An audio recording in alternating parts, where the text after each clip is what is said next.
জুলাইয়ের 1 বছর পরে এসে আমরা দেখছি আমাদের সেই আবেগের জায়গা সমন্বয়ক বৈষম্য বিরোধী শব্দটাকে বিতর্কিত করার জন্য উঠে পড়ে লেগেছে। এস্টাবলিশমেন্ট আমাদের আবেগকে বিতর্কিত করার চেষ্টা করছে। এখানে দাঁড়িয়ে আমি বলছি, আমি আব্দুল হান্নান মাসুদ, বৈষম্য বিরোধী ছাত্র আন্দোলনের সমন্বয়ক, জুলাই গণঅভ্যুত্থানের সমন্বয়ক, এবং আমি হান্নান মাসুদ কোন অত্যাচারীর সাথে লড়ি নাই। এবং এই সমন্বয়ক পরিচয় আমার জন্য গর্বের, বৈষম্য পরিচয় আমার জন্য গর্বের। যারাই বিতর্কিত করার চেষ্টা করবে তাদের বিরুদ্ধে লড়বো ইনশাআল্লাহ। আজকে 1 বছর পর ঠিক সেই স্থানে, সেই সময়ে, সেই জায়গায় এসে আমরা আজকে এসেছি আত্মসমালোচনা করার সময়। 1 বছরে আমরা কি পেয়েছি?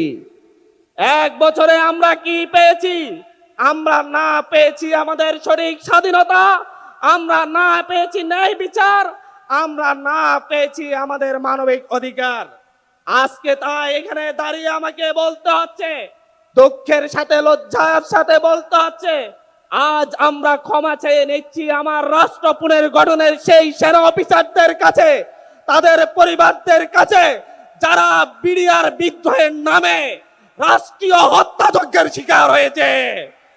আজকে আমি ক্ষমা চেয়ে যাচ্ছি আমার সেই বোন ফেলানির কাছে, যে 24 ঘন্টারও বেশি সীমান্তের কাঁটাতারে ঝুলেছিল, কিন্তু 1 বছর পার হলেও আমরা তার জন্য ন্যায় বিচারের উদ্যোগ নিতে পারিনি। আমরা লজ্জার সাথে ক্ষমা চেয়ে নিচ্ছি আমার সেই ভাই লিমনের কাছে, যে পা হারিয়েছে র্যাবের গুলিতে, যার কোনো বিচার সে আজ পর্যন্ত পায়নি। 1 বছর পার হয়েছে, কিন্তু আমরা 2012-13 সালে যারা রাষ্ট্রীয় বিচারিক হত্যাকাণ্ডের শিকার হয়েছে তাদের ন্যায় বিচার দিতে পারিনি। আমরা আজকে এখানে দাঁড়িয়ে গুম হয়ে যাওয়া সেই সহস্র মানুষের কাছে ক্ষমা চাচ্ছি।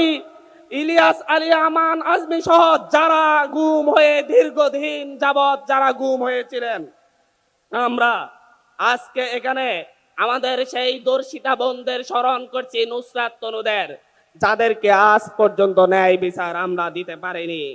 আমরা এমন একটি রাষ্ট্রের স্বপ্ন দেখেছিলাম যে রাষ্ট্র পরিবর্তন এনে দিবে, কিন্তু গত 1 বছরে আমরা দেখেছি বগুড়ায় আমার বোনকে উত্তক্তের প্রতিবাদ করায় তার বাবাকে জীবন দিতে হয়েছে। আমরা এমন একটি অবস্থা দেখেছি আমাদের এই স্বাধীন রাষ্ট্রে জুলাইয়ের পরেও আমাদেরকে ট্রিপল মার্ডারের মতো